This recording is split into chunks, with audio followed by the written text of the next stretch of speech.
సంఘ సంస్కర్తలు, దేశభక్తులు, విప్లవకారులు, జాతీయ దృక్పథం గల మేధావులు ప్రజల్లో జాతీయ భావాన్ని పెంచేందుకు కృషి చేశారు. వారు ఆంగ్లేయుల వివక్షతో కూడిన పాలనను తీవ్రంగా నిరసించారు. స్వాతంత్రం మా జన్మ హక్కుని వెలిగెట్టి చాటారు. భారత స్వతంత్ర ఉద్యమం కేవలం ఆంగ్ల పాలన అంతం చేసే ఉద్యమమే కాదు, సామాజిక సమానత్వం కోసం జరిగిన ఉద్యమం కూడా. బాపూజీ నాయకత్వంలో సత్యము, అహింసే ప్రమాణాలుగా సత్యాగ్రహ పద్ధతిలో జరిగిన మహోన్నత ఉద్యమం ఇది. శతాబ్దాల పోరాట ఫలితంగా చివరకు ఆంగ్లేయులు భారతదేశాన్ని వదిలిపెట్టవలసిన సమయం ఆసన్నమైంది. ఇప్పుడు మనం అధికారాల బదిలీ కోసం చివరగా జరిగిన సంప్రదింపుల గురించి, దేశ విభజనకు దారితీసిన అనివార్య పరిస్థితుల గురించి తెలుసుకుంటాము. భారతీయులకు అధికారాల అప్పగింత, స్వాతంత్ర ప్రకటన 1947 ఆగస్టు 15న సాకారమైన మహోజ్వల భారత స్వాతంత్ర ఘట్టాన్ని ఇందులో చూస్తాం. రెండవ ప్రపంచ యుద్ధం ముగిసింది. ఆంగ్ల ప్రభుత్వం రాజకీయ ఖైదీలందరినీ విడుదల చేసింది. భారతీయులకు అధికారాల బదిలీ విషయమై సంప్రదింపులు జరిపేందుకు అప్పటి గవర్నర్ జనరల్ లార్డ్ వేవల్ భారత జాతీయ కాంగ్రెస్ నాయకులను, ముస్లిం లీగ్ను సంప్రదింపుల కొరకు ఆహ్వానించాడు. 1945 జూన్లో సిమ్లా నగరంలో ఈ చర్చలు జరిగాయి. వైస్రాయ్ పదవిని, సైనిక దళాల కమాండర్ ఇన్ చీఫ్ పదవిని మినహాయించి కేంద్ర కార్యనిర్వాహక వర్గాన్ని భారతీయులతోనే ఏర్పాటు చేసేందుకు బ్రిటన్ సిద్ధపడింది.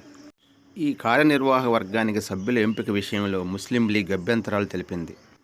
ఈ కార్యనిర్వాహక వర్గానికి ముస్లిం సభ్యులను ఎంపిక చేసే అధికారం ముస్లిం లీగ్కు మాత్రమే ఉన్నదని జిన్నా వాదించాడు. నిజానికి జాతీయవాద లౌకిక దృక్పథం గల ఎందరో ముస్లిం నాయకులు భారత జాతీయ కాంగ్రెస్లో ఉన్నారు. అప్పటి భారత జాతీయ కాంగ్రెస్ అధ్యక్షులు మౌలానా అబ్దుల్ కలాం ఆజాద్ ఈ కోవకు చెందినవారే.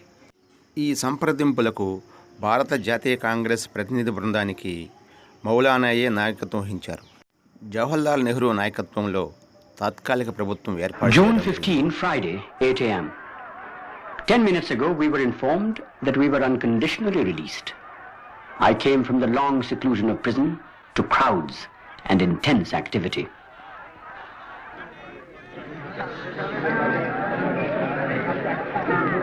The Viceroy called a conference of the Indian leaders at Simla to consider the formation of an interim government consisting of representatives of the main communities and equal proportions of what was termed caste Hindus and Muslims.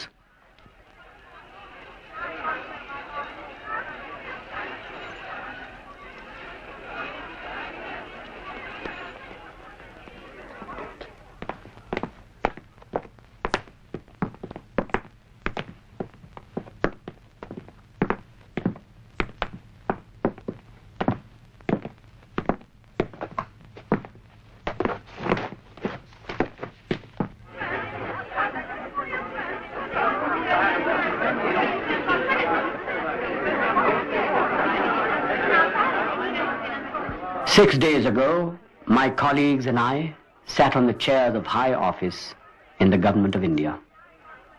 It is with no joy in my heart that I commend these proposals to you, though I have no doubt in my mind that this is the right course. For generations we have dreamt and struggled for a free and independent, united India, but we failed in finding a solution to the communal problem agreeable to all parties concerned, and certainly we must share the blame as we have to shoulder the consequences of this failure.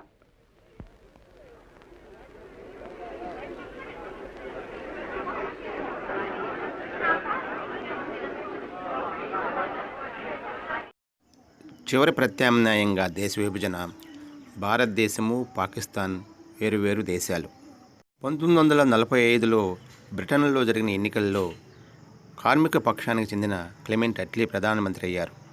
తక్షణమే భారతీయులకు అధికారాలు బదిలీలకు సంబంధించి సంప్రదింపులు జరిపేందుకు అట్లీ ప్రభుత్వం 3 మంత్రుల సభ్యులతో ఒక కమిటీని 1946లో భారతదేశానికి పంపింది.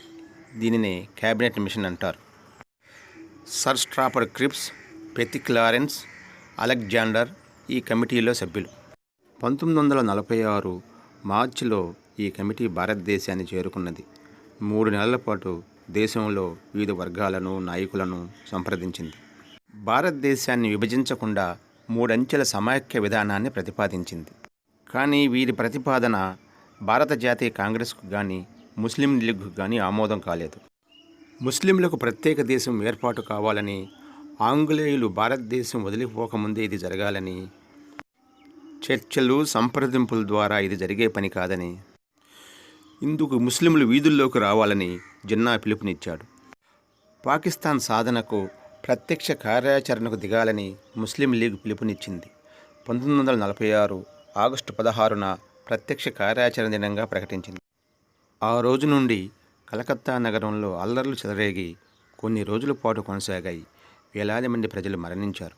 పంజాబ్ ప్రాంతంలో కూడా తీవ్ర హింసాత్మక ఘటనలు చోటు చేసుకున్నాయి. 1947 మార్చిలో పంజాబ్ను 2గా విభజించేందుకు భారత జాతీయ కాంగ్రెస్ అంగీకరించింది. ముస్లింలు అధిక సంఖ్యాకులుగా ఉన్న బెంగాల్కు ఇదే సూత్రాన్ని వర్తించారు. 1947 ఫిబ్రవరి మాసంలో వేవెల్ స్థానంలో మౌంట్ బాటన్ వైస్రాయిగా వచ్చాడు. దేశ విభజన నివారణకు ముందుకు వెళ్లేందుకు మౌంట్ బాటన్ చివరి దఫా సంప్రదింపులు జరిపాడు. కానీ అవి విఫలం కావడంతో స్వాతంత్రం ఇస్తామని, అదే సమయంలో దేశాన్ని విభజిస్తామని ప్రకటించాడు. ముస్లింలు అధిక సంఖ్యాకులుగా ఉన్న వాయువ్య సరిహద్దు రాష్ట్రము బెలూచిస్తాను, సింధు, పశ్చిమ పంజాబు, తూర్పు బెంగాలు పాకిస్తాన్లో భాగంగా ఉంటాయి. బ్రిటిష్ ప్రభుత్వం నుండి 1947 ఆగస్టు 14న పాకిస్తాన్కు, ఆగస్టు 17న భారతదేశానికి అధికారాలు బదిలీ చేస్తామని ప్రకటించాడు. దేశంలో సంవత్సర కాలంగా చెలరేగుతున్న అల్లర్లు, రక్తపాతము, విద్వేషాన్ని అరికట్టడానికి అప్పటికదే తగిన పరిష్కారమని వారు భావించారు. 1947 ఆగస్టు 14 రాత్రి ఢిల్లీలోని పార్లమెంటు భవనంలో రాజ్యాంగ సభ ప్రత్యేక సమావేశం జరిగింది. ఈ సమావేశంలో జవహర్లాల్ నెహ్రూ భారత స్వాతంత్రాన్ని ప్రకటించారు. సభ్యులను ఉద్దేశించి ఆయన చారిత్రాత్మక ప్రసంగం చేశారు. మరుసటి రోజు ఉదయం ఆగస్టు 17న ప్రజలంతా వీధుల్లోకి వచ్చి స్వాతంత్ర వేడుకలు ఘనంగా జరుపుకున్నారు. శతాబ్దాల ఆంగ్ల పాలన నుండి విముక్తి లభించింది. ఎర్రకోట బురుజుపై భారత జాతీయ పతాకం ఎగురవేయబడింది.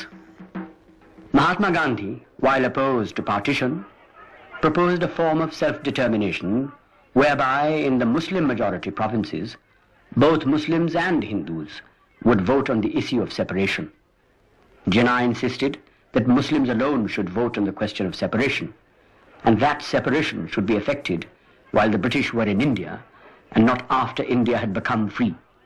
On that auspicious Vijayadashmi day took place the inauspicious ending of the Gandhi-Jinnah talks. The British government has to decide once and for all its policy in regard to this matter. It can no longer sit on the fence. It cannot force Pakistan on India in the form demanded by Jinnah, for that certainly will lead to civil war. The Muslim League launched a direct action day on August 16th, 1946, with an immediate demand for Pakistan. Our hearts were heavy with the terrible tragedy of Calcutta, and because of the insensate strife of brother against brother. The freedom we had envisaged and for which we had labored through generations of trial and suffering was for the people of India and not for one group or class or the followers of one religion.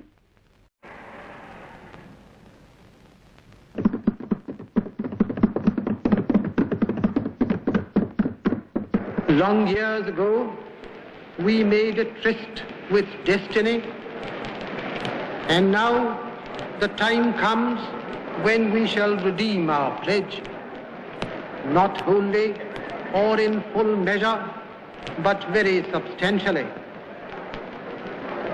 At the stroke of the midnight hour, when the world sleeps, India will awake to life and freedom.